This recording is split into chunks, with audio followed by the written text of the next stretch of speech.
Welcome, welcome, welcome, everybody. Welcome to our Breakfast Club call.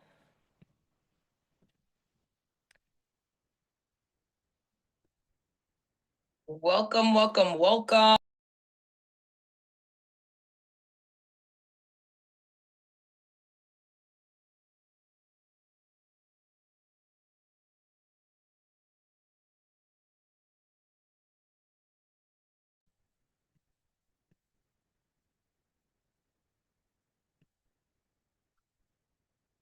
Welcome to our Breakfast Club call. My name is Pamela Pacheco, and I have the absolute honor, pleasure, and privilege of being your host on this beautiful Thursday morning. Today is Thursday, May 22nd, 2025. Whether you are joining us live, type of L in the chat, or R if you are watching the replay, I'm super grateful you are here with us today.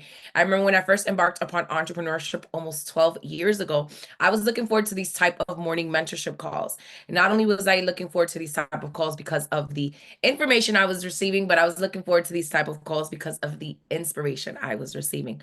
Garbage in is garbage out, and greatness in is greatness out. And how you start your day sets the tone for your day. Our subconscious minds are open the most in the morning and at night. So kudos to each and every single one of you guys that decided to start off your morning with some fire, with some positivity. So if you joined us last week, we were talking about, was it burnout? We're talking about knowing the difference and basically just being kind to yourself, right? And knowing when to take a break and knowing how instrumental that is. And today I wanted to talk to you guys about something that I think is important because a lot of times when we are, whether we are dealing with burnout or we are dealing with life or we're dealing with business or we are dealing with career or we are dealing with family or we are dealing with anything that has to do with any of the above, whether we are building a business or we are building a dream or we are building a lifestyle, we are building something that is going to outlive us. I believe that is very, very, very of the essence that we affirm the call and not the approval. Shout out to Pastor Rich Wilkerson Jr. that actually gave me the title for this from a recent email conversation that we had not too long ago. But I love when we talk about, I love talking about leadership. I love talking about life. I just love talking, period, right? I just love chatting with you guys. But, when we think about when I mean of affirm the call and not the approval, is also giving yourself permission because you realize that real leadership isn't about applause, it's about alignment. And when I say give yourself permission, it's give yourself permission to be in alignment. If it's not, you guys know, if it's not a heck yes for me, it's a heck no, right? And I use a different word for that, but it's okay because it's the morning time and we're going to keep it PG. But I believe that it's super important that you understand these things, that it's not about the applause, but it is always about the alignment. And number one, if you're taking notes, because note takers are history makers, redirect rejection. So I was talking about the five enemies of network marketing.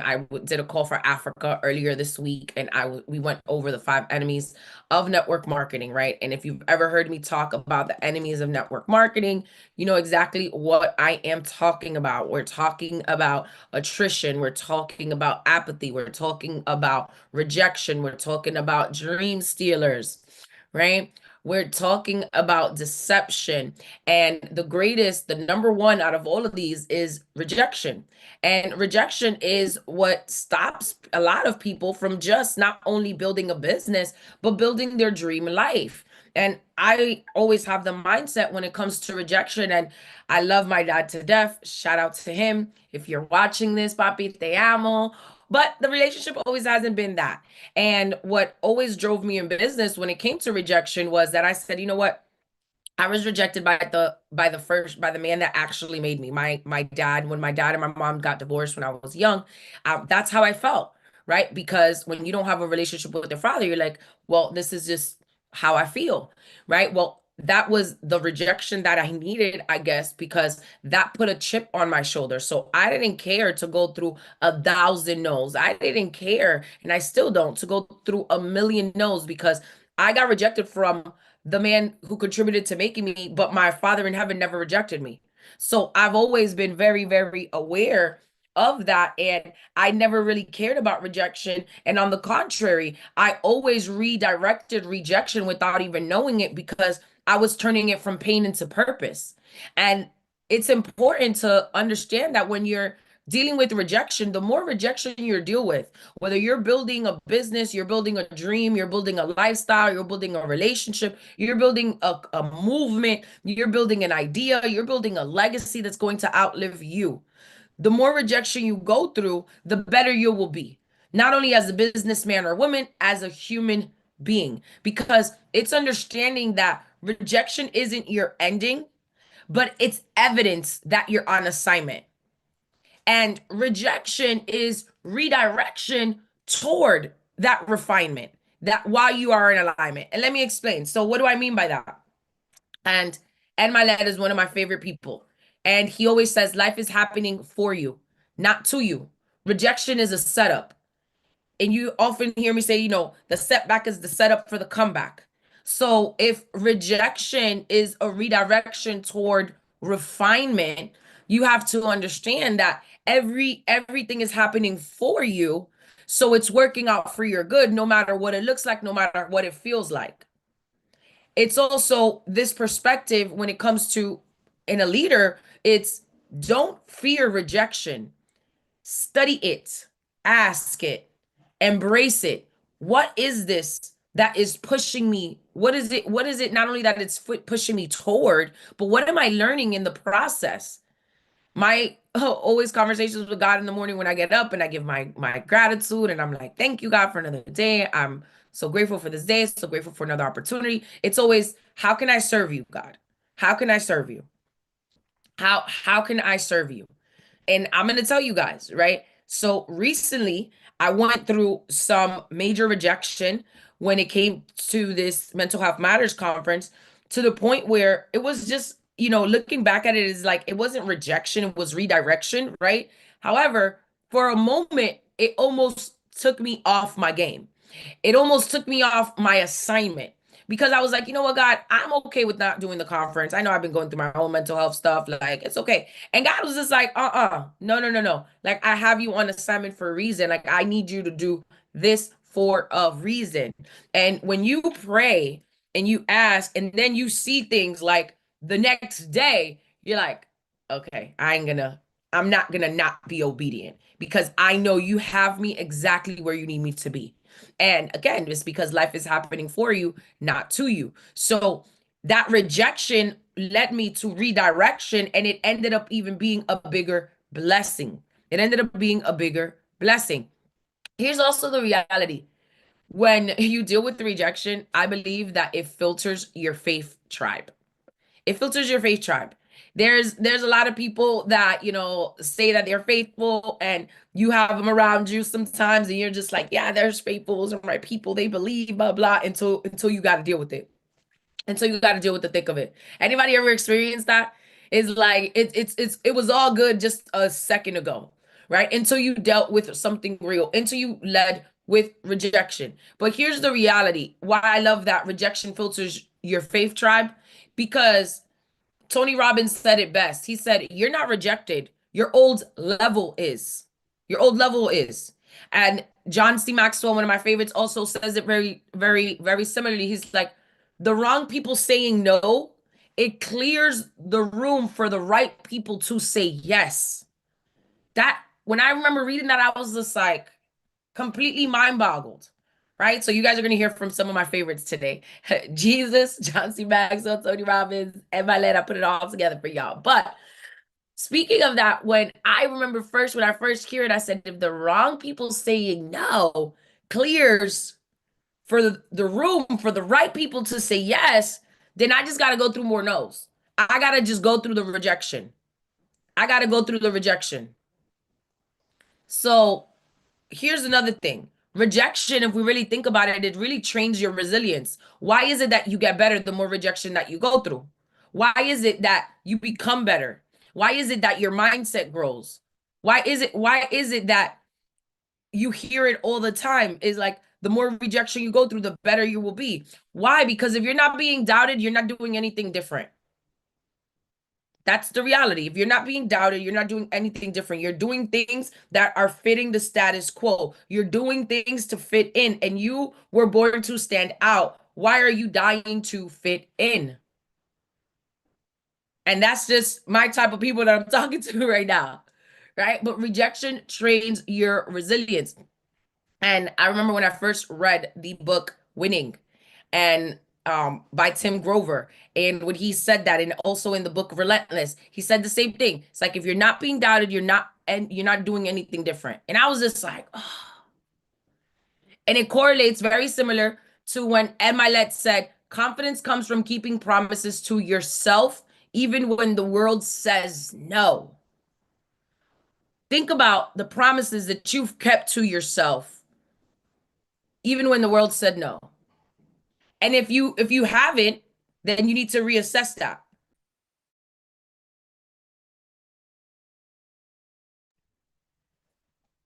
So asking yourself that, because again, if you know you're not being doubted, if you're not doing anything different, if you're not being doubted, then it means that you have to move in such a way that it's not pleasing to anybody, that you're on assignment.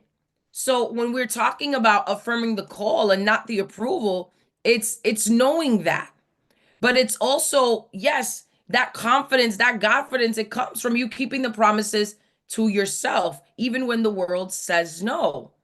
And the reality is also that when we talk about rejection, it's clarity disguised as disappointment. Rejection is, clarity disguised as disappointment. I saw a meme the other day that said, that thing that broke my heart straight in my vision. It cleared out my vision tremendously.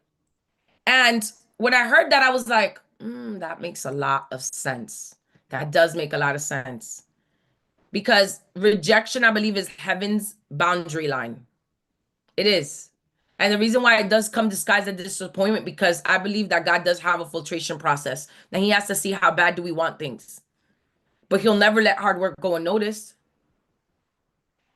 Here's what I've started doing myself. And it's not to impose my faithful belief upon you, but it's what I believe in, and you're tuned in. So thank you for your patience, and thank you for tuning in. Here's really like a faith check for you. But I always ask God, what's the no protecting me from? What is the no protecting me from? Or what is the no leading me to? Because if we heard earlier, the rejection is a redirection toward refinement. Rejection filters your faith tribe. Rejection trains your resilience, and it is clarity disguises disappointment. Why? Because now you know exactly where you stand. So it's important for you to take time and actually assess what it is that you are looking at, or what it is that you're feeling, or what it is that you're experiencing, or what amount of rejection. Because sometimes you're going through rejection just because you're not contacting the people that are on assignment with you. You're not around your tribe, right? If you're getting value from this, type of V in the chats, please. Thank you. Appreciate y'all. So, assignment over affirmation. Assignment over affirmation. So, you heard me say it, yes. You heard me say it earlier. One yes from God outweighs a million no's from man. God's yes is more than enough. And I always say this to my mentees and my youth group for church. I was like, you were built for likes. You were not built for likes. You were built for legacy. I will say it louder for the people in the back. You were not built for likes. You were built for legacy. So what does that mean? Your calling, it precedes an applause. You don't need the applause, because your calling comes before that. And when I remember when I first heard Ed Milet said, you already have a yes from heaven, act like it. I was like, I always say that, like something similar, but not exactly. Because it's knowing that with or without them, it's going to happen because you're on assignment, and God will always position you exactly where you're supposed to be. He will always divinely align you with the people that are supposed to be in your path, that are in alignment with your assignment. but your calling precedes the applause because leadership is never about position, it's about purpose. Assignment also builds identity. Affirmation builds insecurity. So let me break that down. When you know you're on assignment, it's a certain level of swag that you move with. It's a certain level of certainty. It's a certain level of confidence. And again, that one yes from God will outweigh a million no's from man. And you got a yes from heaven, and me acting like it is within my identity. Because what affirmation does, it builds insecurity. When you're not sure what you have in your hands, when you're not sure who you are because of whose you are, when you're not certain about where you're going, when you're not certain about what you're doing, when you're not certain about who you're partnered up with, when you're not certain about the opportunity that you can grant people, when you're not certain about your product, when you're not certain about your service, when you're not certain about what your gifts are doing because they're making room for you, right? You need somebody else to come and affirm your greatness. I love my people. I love y'all because every time it's all love. I am so grateful for the community of people that just love me, that are near me, that are online, that are a little bit far, miles away. Man, I'm so blessed by the love, and you guys are constantly affirming over my life. But trust and believe that as much as I love the love, the affirmation, it did not do anything for my assignment.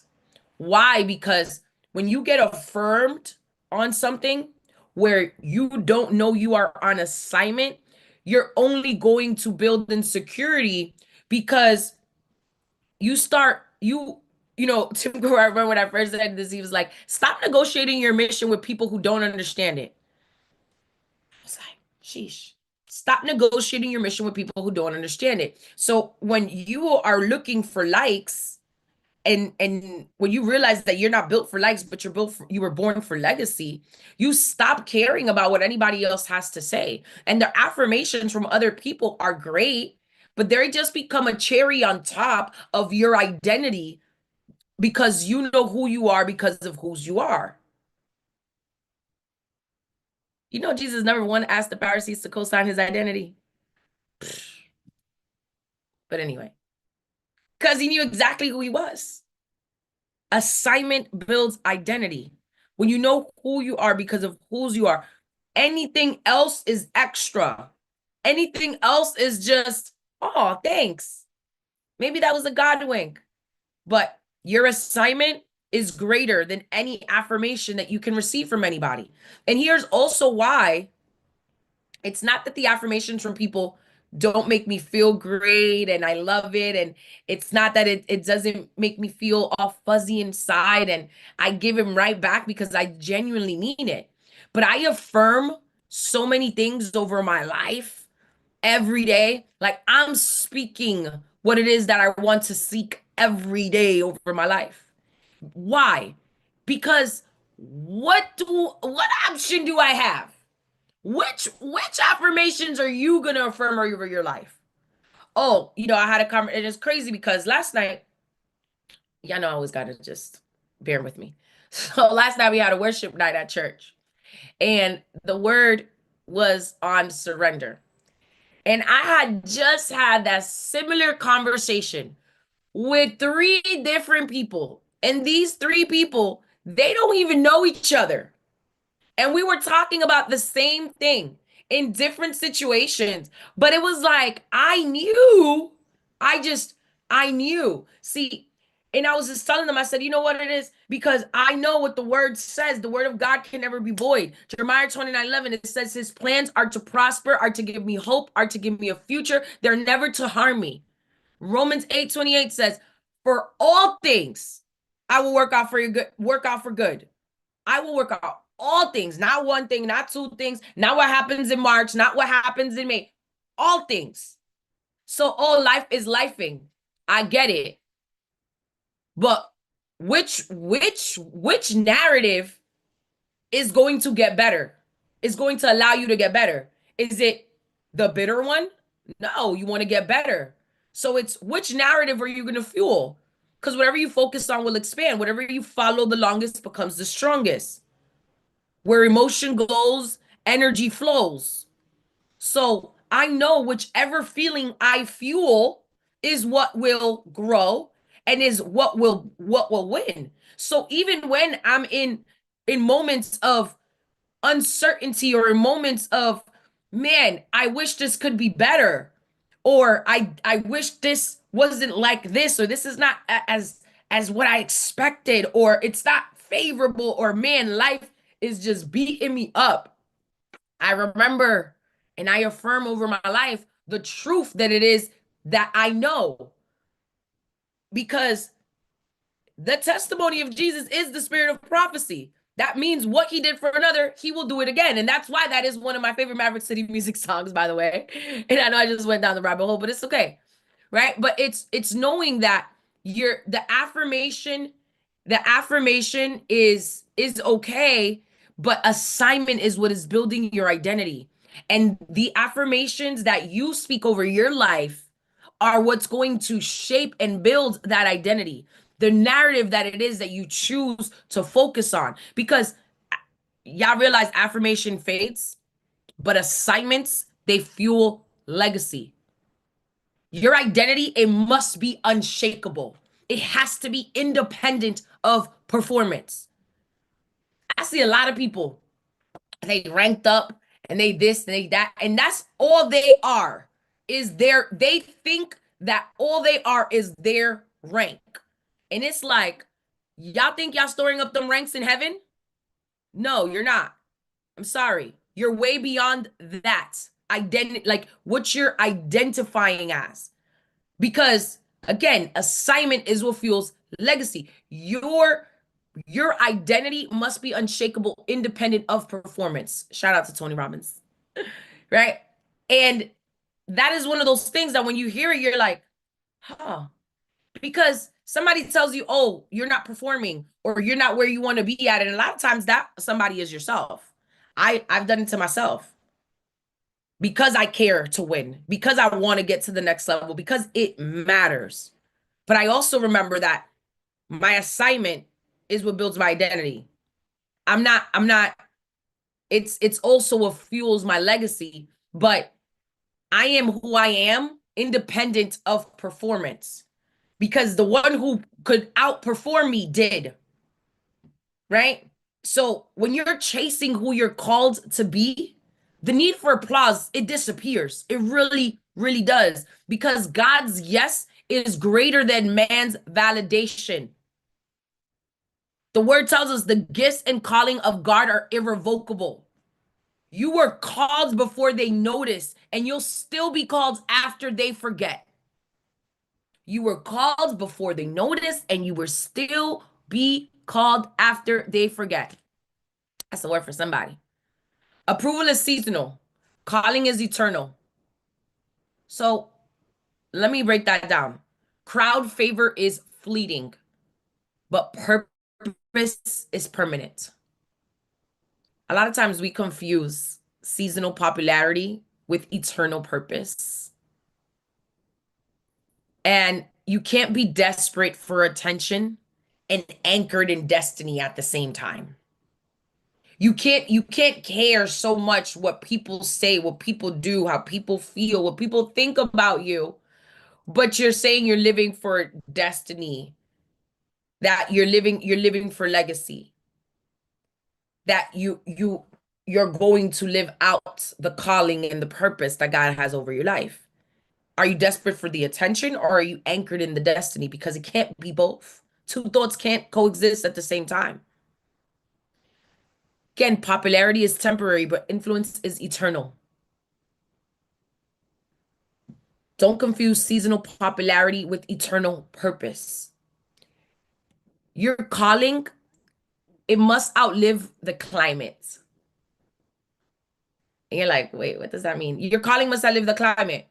I remember when I was living in Massachusetts, man, It was so cold. I never, ever, ever, and I grew up early childhood in New York City, in the Bronx. Then I moved to Miami for those that are just watching me for the first time. Fun fact for the day.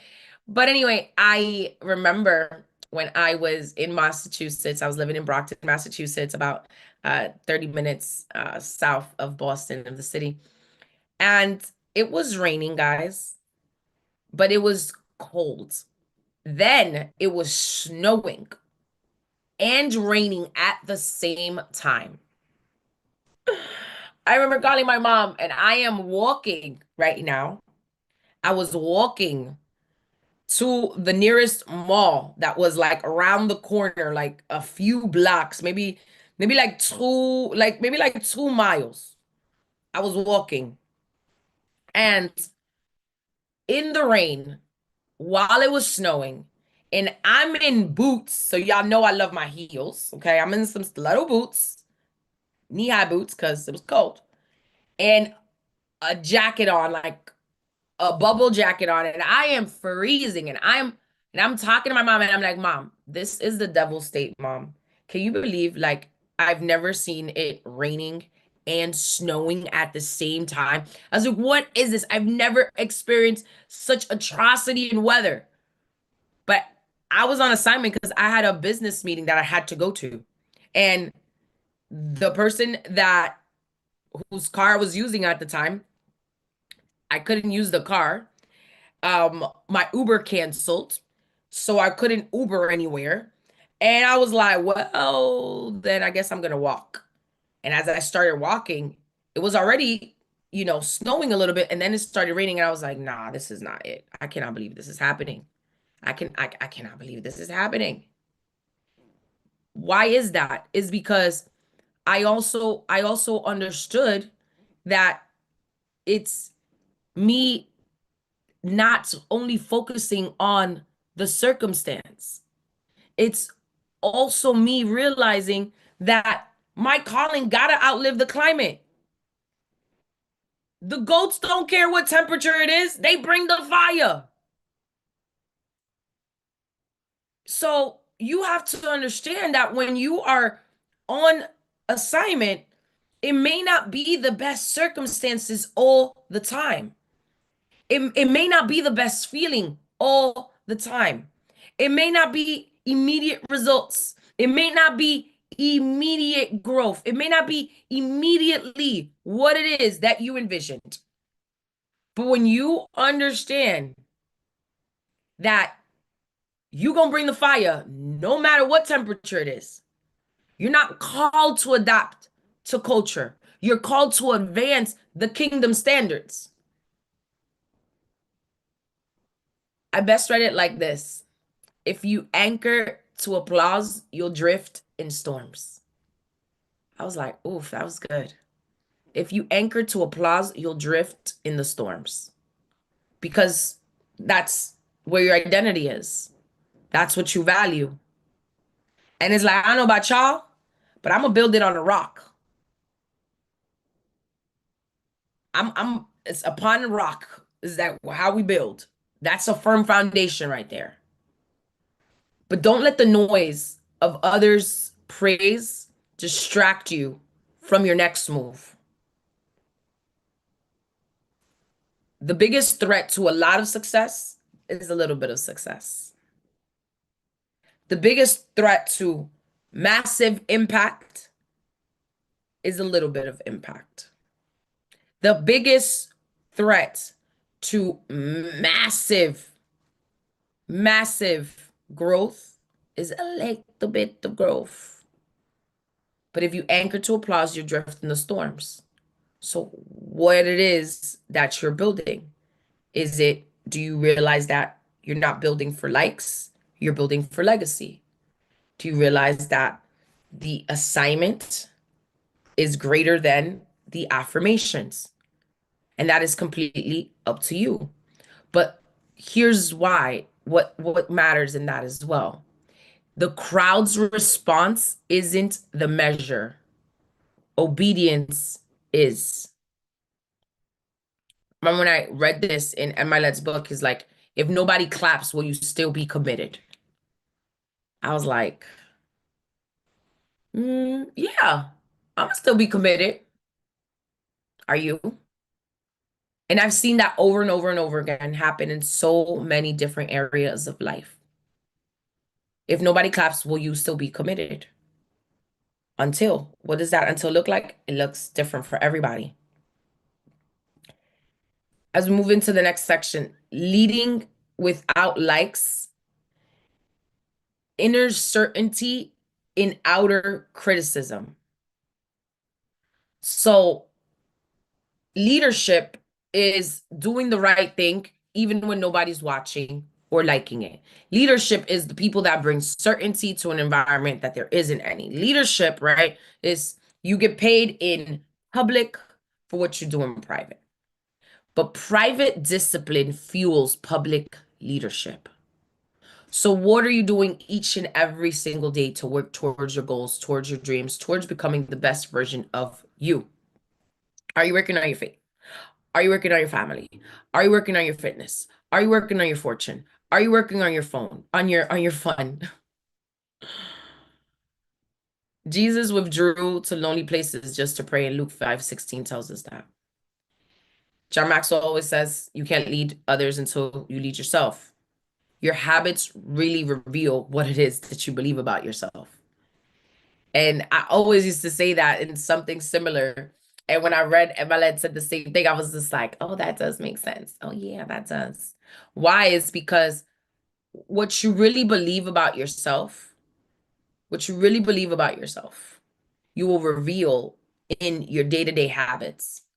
Not only what you do for you, what you do for others, how you show up, the little things, the mundane, the little things over and over and over and over and over and over again. So when we're saying things like private discipline, it fuels public leadership because no matter what it is that you're doing, it you're going to get applauded for, right? Or recognized later on. But it's more so when you know that you're doing it for legacy. You're not looking forward to the applauses. You're looking forward to being in alignment with the assignment. And you're not going to care what the noise looks like. Because criticism, y'all, it is the tax on calling. You will be criticized in life no matter what. You might as well be criticized for winning. The only way to avoid criticism is to do absolutely nothing and be nothing. First time I heard Tony Robbins say that, I was like, wow, oh my goodness, he's so right. Like, give him something to talk about. See, they can say whatever they want to say, but when they finish that sentence, they're going to be like, but she doing her thing though. It is what it is. So when you understand that criticism is the tax on calling, it doesn't, you move a certain way because you're on assignment. Your identity is just different. Here's really also this: certainty is not something external, it's spirit led. When you're aligned with God, you gain access to boldness no applause can give you. Like purpose over popularity, always. Every silent season is sacred. Growth is never accidental, it is intentional. And as we bring this in for a landing, faithfulness over fame, finish the assignment. The ultimate goal is not fans, it's finishing. So when we think of, faithfulness being the foundation of our legacy, and we understand that leadership success really is the daily grind. It's not just the highlight reel. And it's also the daily grind when you're working on things and you're working on yourself and you're working on things nobody can ever take away from you. And it's knowing that you gotta throw yourself over the line one more time. You deserve it. Your dreams are worth it. Your legacy is worth it. But having that faithfulness is going to always be the foundation of your legacy. Fame can't carry you. but obedience always can. Why? Because what we just talked about, fame is temporary. Don't chase being known, chase being effective. Effective. Fulfillment is not fame. Fulfillment, sorry, is the ultimate, is really and truly the ultimate success when we think about it. Because the legacy that's gonna outlive us when our great grandkids are like, man, my auntie, my great, such and such did it. And you realize that, man, it was all about the fulfillment. It was never about the fame. It was about the fulfillment. That was the ultimate success. Finishing anything in life is always going to require some type of spiritual warfare. Every only closer finish. Doesn't He calls the faith. So it's important that you stay in your lane, even if you're limping, because heaven is always keeping the score and God always got us. So it's moving in such a way that, again, you're on assignment. You're not doing it for the affirmations. You're not doing it for the applause. Legacy that is going to outlive you, it has to be activated. Has to. It's also you also knowing this. How asking yourself this also. How bad do you want what it is that you said that you want? How bad? How bad does those things matter? Because when you think about legacy activation and leading from the kingdom, not the comets, it's knowing you're called for impact, not applause, and you're leading accordingly. You're not a brand, you're a blueprint. You're the one in your bloodline. God trusted you with this era, with this dream, with this generation. So it's, as a kingdom leader, it's normalizing alignment over attention. Why? Because your assignment is always greater than the affirmation. The real ones, we don't need validation. We validate the mission. The reward is never the platform, it's the impact. Because that's why they say success without fulfillment is failure. Leaders leave footprints, not just impressions. Our obedience is what's going to unlock someone else's breakthrough. I said this a few weeks ago. Imagine if your story can be somebody else's survival guide. Your yes might be the one that breaks generational cycles, launches movements, or even heals hearts and people. We don't need permission to walk in our purpose. We already have heaven's endorsement. And it's time that we lead like it. It's time that we honor ourselves and honor our calling and continue to do all of the things that we've only dreamed of doing. But that those little things that wake you up in the middle of the night, or that thing that just gets you out of bed excited because you're like, man, I am on assignment. Affirm the call, not the approval. Again, redirect rejection from pain to purpose. Remember your assignment over affirmation. God's yes is enough. Approval is seasonal. Calling is eternal. Leading without likes. Inner certainty and outer criticism. Faithfulness over fame. Finish the assignment and activate your legacy. Lead from the kingdom, not for the comments. Breakfast has been served. As always, it is my pleasure, honor, and privilege to serve you. Blessings on blessings. Great day. God bless y'all.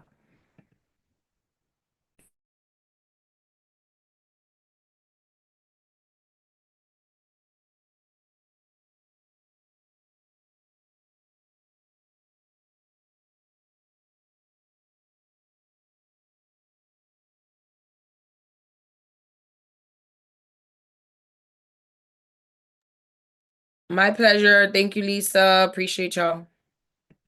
My pleasure, Suheni. Thank you. Appreciate y'all. Thank you. Thank you. Thank you, Marie. I appreciate you.